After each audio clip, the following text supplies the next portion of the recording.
विधान भवनात कृषी मंत्री जंगली रमी खेळले आणि हा खरोखर शेतकऱ्यांचा अपमान आहे। पण एक गोष्ट लक्षात घ्या, हा व्हिडिओ व्हायरल झाला म्हणून शेतकऱ्यांनी त्याचा तीव्र निषेध केला।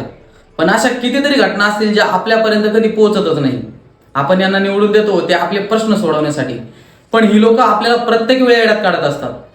निवडणुकांच्या आधी धर्म, जात, भाषा या मुद्द्यांवर निवडून येतात आणि नंतर हेच मुद्दे ही लोक विसरून जातात आणि विधान भवनात हीच लोक पत्ते खेळतात, मारामाऱ्या करतात, एकमेकांचे खेचतात आणि आपले मूलभूत प्रश्न विसरून जातात। एक दोन समस्या सोडवतात आणि त्याची जाहिरातबाजी करून त्याच्या आडून बाकीचे प्रश्न तसेच दाबले जातात पुढील निवडणुकांसाठी।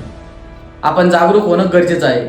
त्यांची एक चूक चुकून व्हायरल झाली म्हणून आपल्याला एवढा राग येतोय, पण अशा कितीतरी घटना आहेत ज्या कधी आपल्यापर्यंत येतच नाही, कारण ही सिस्टीम सामान्य लोकांना कधी समजून घेणारच नाही।